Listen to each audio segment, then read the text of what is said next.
Écoute attentivement. Les femmes ne tombent pas amoureuses, puis ne te courent après. Elles tombent amoureuses parce qu'elles te poursuivent. Si tu saisis cette subtile différence, ta vie amoureuse changera à jamais. C'est pourquoi aujourd'hui, je vais révéler 5 astuces psychologiques jamais présentées auparavant sur cette chaîne. Des techniques machiavéliques qui éveillent le désir et créent une addiction. Si tu les utilises, tu arrêteras de supplier. Sinon, prépare-toi à rester invisible. Si tu es nouveau ici, abonne-toi et reste jusqu'à la fin de la vidéo. Et n'oublie pas de liker, partager et profiter du contenu. Mon frère, cette phrase que tu viens d'entendre n'est pas seulement une jolie expression, c'est la clé qui sépare les hommes qui mendient de l'attention de ceux qui la reçoivent sans la demander. Je vais t'expliquer pourquoi avec la première astuce psychologique qui changera à jamais ta perspective.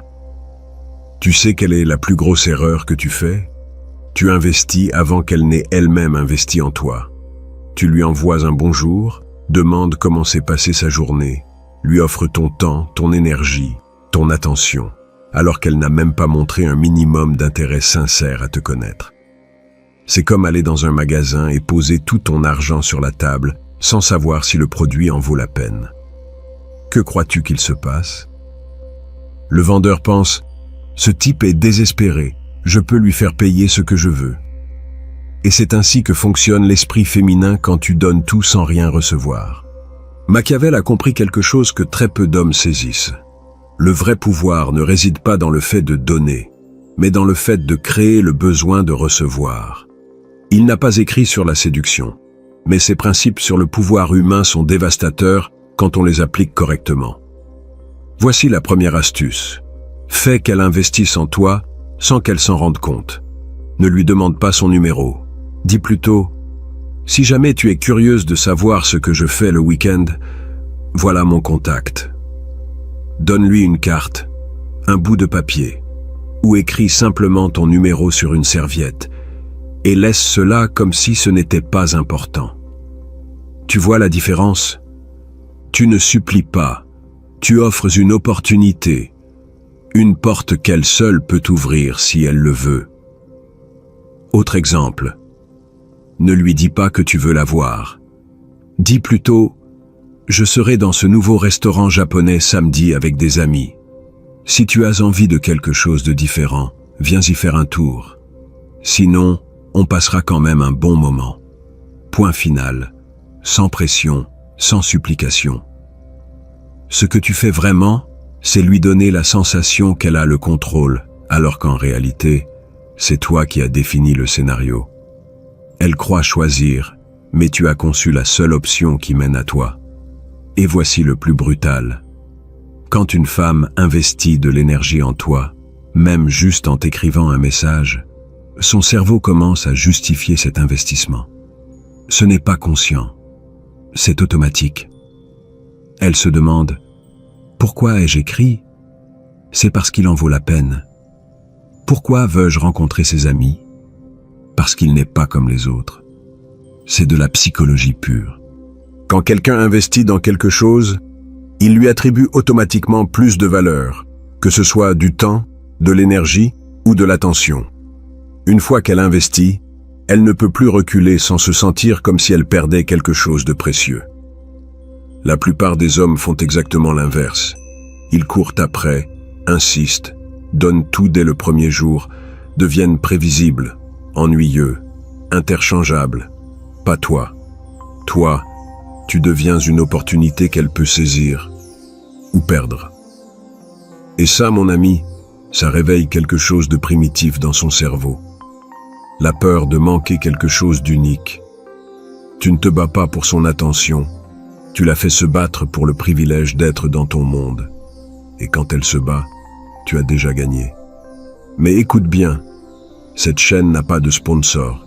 Il n'y a aucune marque qui paie pour ses conseils. Tout ce que je partage ici vient d'années d'études, d'observations, de compréhension du fonctionnement véritable de la psychologie humaine. Si ce contenu t'aide, si tu sens qu'enfin quelqu'un te parle avec vérité, deviens membre du canal. Ta contribution, même petite, nous permet de continuer à créer ce type de contenu, sans filtre, sans censure, sans devoir plaire à qui que ce soit d'autre que toi. Parce que la réalité, c'est que ce genre d'informations, tu ne les trouveras nulle part ailleurs. Et si nous n'agissons pas ensemble, elles se perdront. Cette première astuce d'investissement émotionnel n'est que le début. Parce qu'une fois que tu maîtrises le fait de la faire investir en toi, il faut savoir quoi faire de cet investissement. Voilà où entre en jeu la deuxième astuce psychologique, celle à propos de quelque chose que la plupart des hommes craignent, le silence. Mais pas n'importe quel silence, un silence qui parle plus fort que 1000 mots. Parlons de ce silence que j'ai évoqué, car c'est là que beaucoup se trompent complètement. On t'a appris qu'il faut remplir chaque pause, que si tu ne parles pas constamment, elle va s'ennuyer. C'est totalement faux. Le bruit émotionnel tue l'attraction. Et la plupart des hommes sont du bruit pur. Réfléchis. Elle est entourée de mecs qui expliquent tout, justifient chaque mot, remplissent chaque silence par des commentaires vides. Comment s'est passée ta journée? Tu as aimé la nourriture? Qu'est-ce que tu en penses? Rien que du remplissage, du désespoir déguisé en conversation. Mais toi, tu seras différent. Tu vas dominer le silence stratégique. Ce n'est pas rester muet comme un idiot, mais parler avec une telle précision que chaque mot pèse, puis te taire pour laisser ce poids s'installer dans son esprit. Regarde un exemple concret. Elle te raconte quelque chose de personnel, d'intime. La plupart des hommes répondent immédiatement avec des solutions, des conseils, ou pire, une histoire personnelle pour montrer qu'ils comprennent. Erreur grossière. Toi, tu fais autre chose. Tu la regardes droit dans les yeux. Tu hoches légèrement la tête et tu dis « Ça en dit long sur qui tu es, et c'est tout. » Silence total. Qu'as-tu fait? Tu as créé un vide que son esprit va vouloir combler de façon obsessionnelle.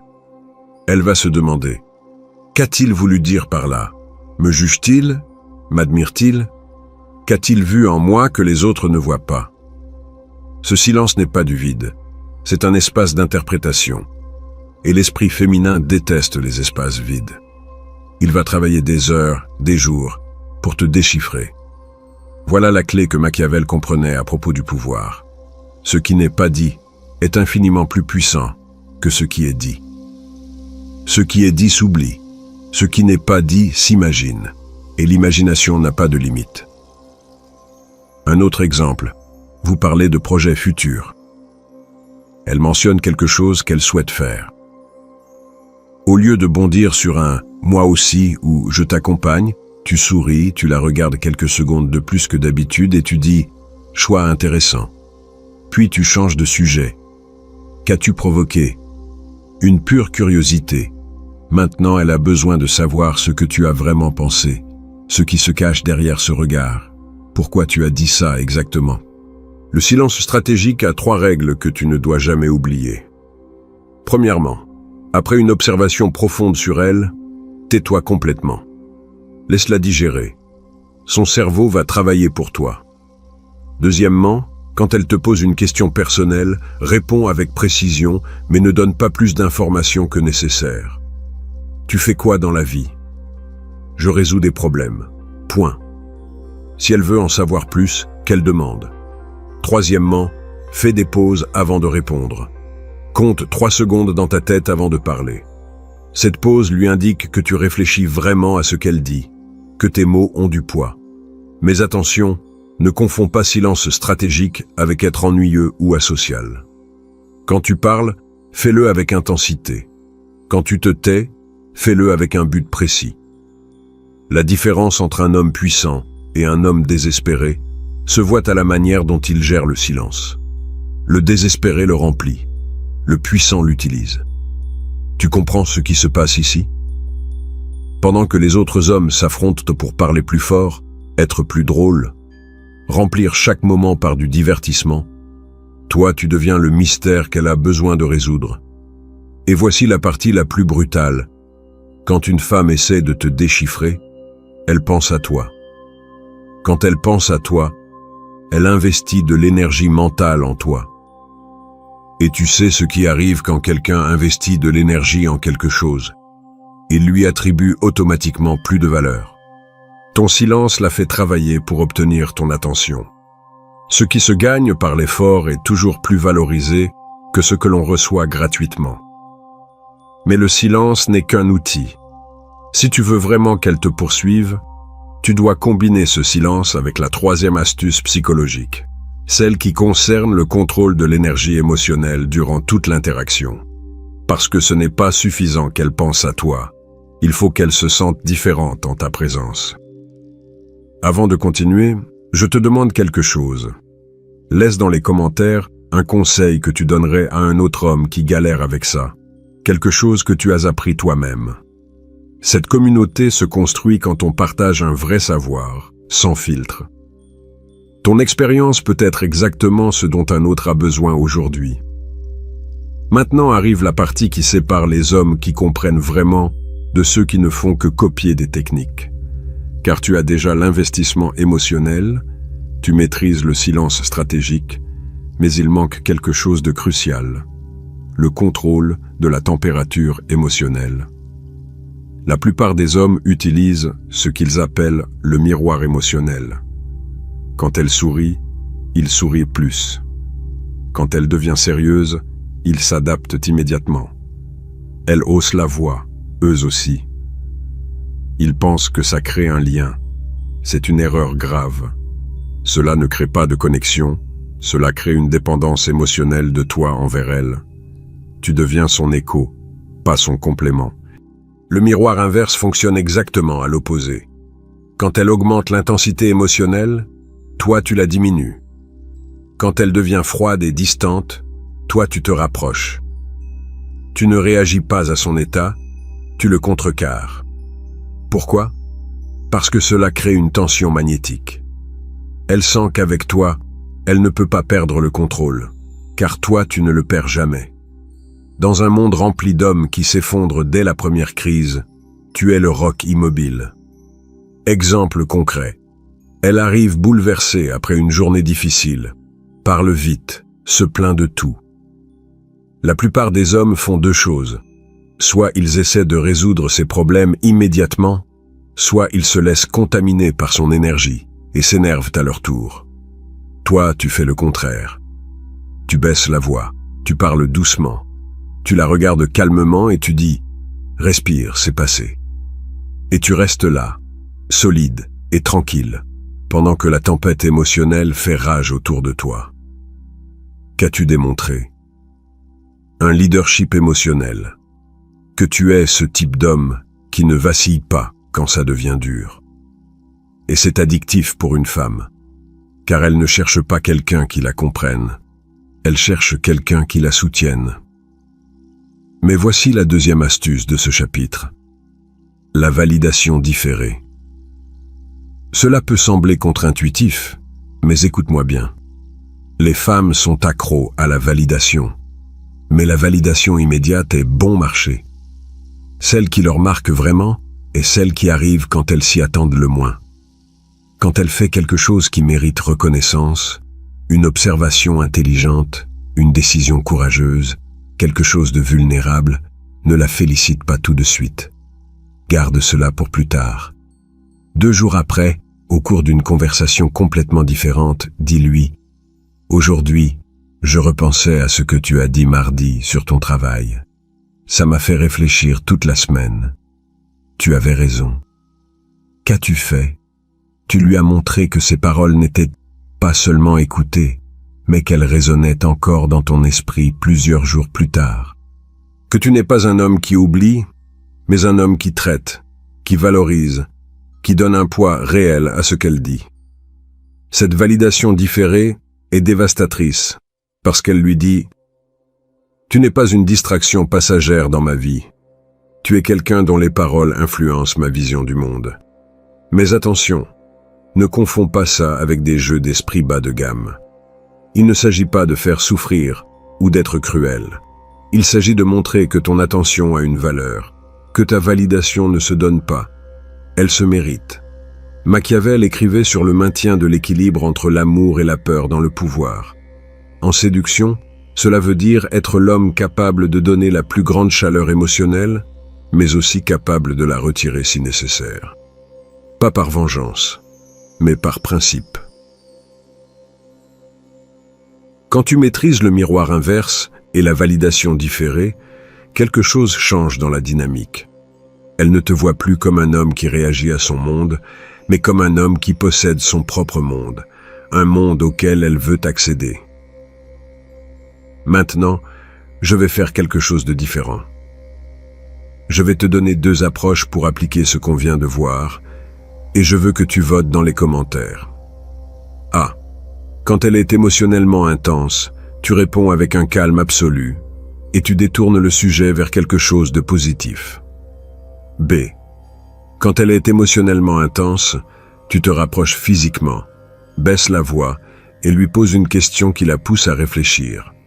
Écris A ou B dans les commentaires et explique brièvement pourquoi tu as choisi cette option. Je veux voir laquelle résonne le plus avec vous et pourquoi.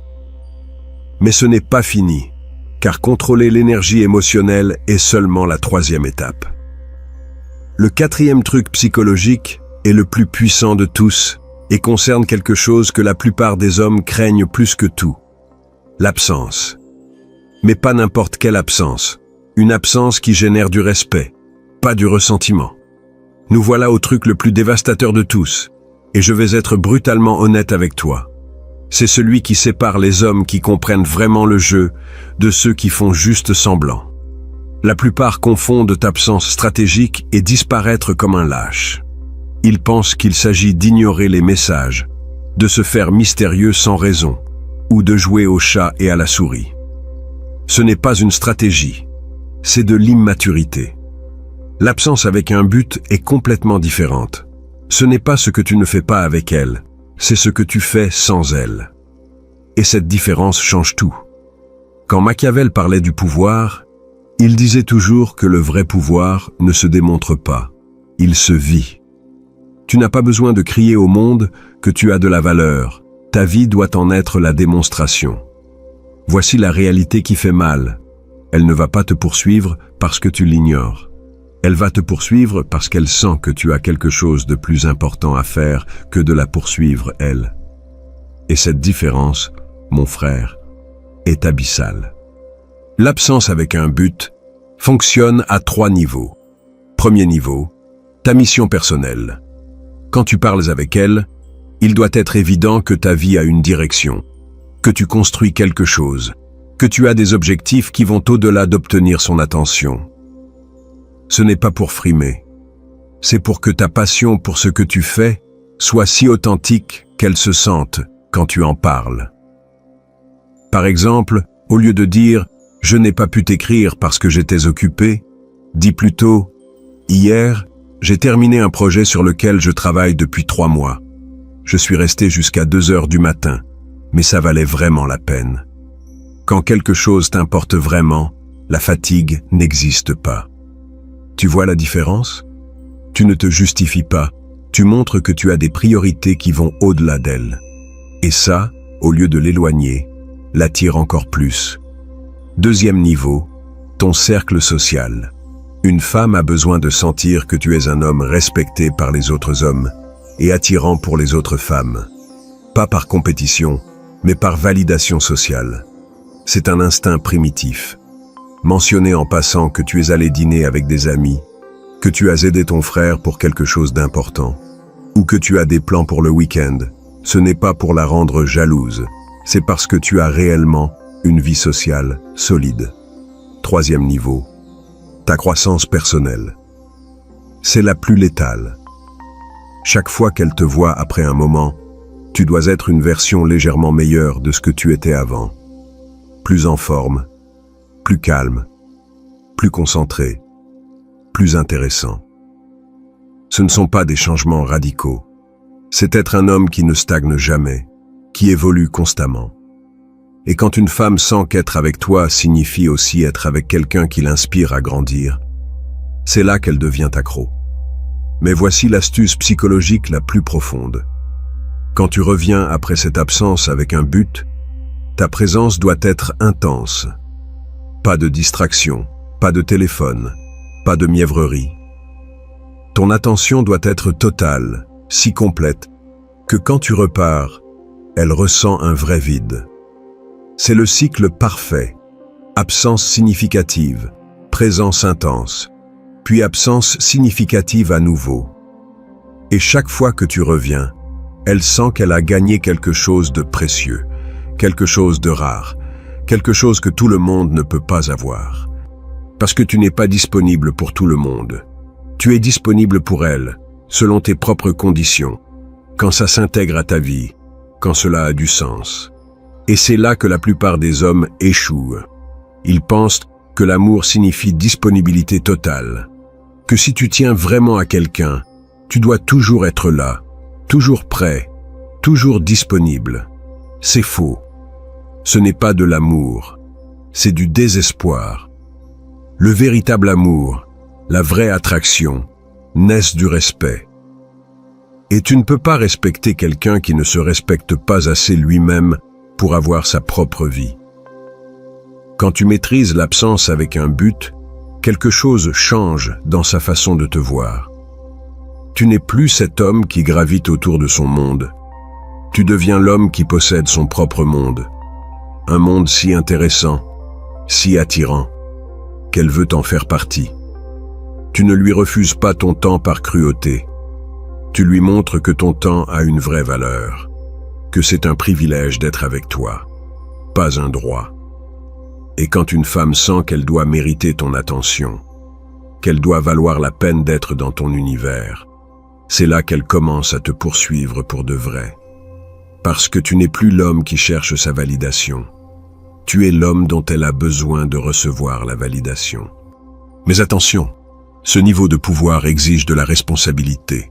Car quand une femme commence à te poursuivre ainsi, quand elle investit émotionnellement en toi de cette manière, tu dois décider ce que tu vas faire de ce pouvoir.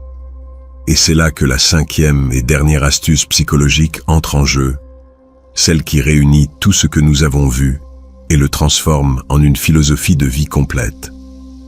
Parce que nous ne parlons plus simplement de séduction, mais de devenir ce type d'homme qui attire naturellement ce qu'il mérite. Ces 5 astuces ne sont pas des techniques isolées. Ce sont les pièces d'un seul système. Cesser d'avoir besoin de son attention pour commencer à la générer. Tu ne cours pas après parce que tu n'en as plus besoin. Ta vie devient l'aimant. Investissement émotionnel, silence stratégique, contrôle énergétique, absence avec un but. Tout conduit à une vérité. Elle ne poursuit pas l'homme qui a besoin d'elle. Elle poursuit l'homme qui pourrait vivre sans elle, mais choisit d'être avec elle. Abonne-toi si tu veux plus de contenu sans filtre sur la maîtrise émotionnelle et laisse dans les commentaires le meilleur conseil que tu donnerais à un homme qui débute. Ton expérience pourrait changer la vie d'un autre. Souviens-toi, ne cours jamais après, inspire à te courir après.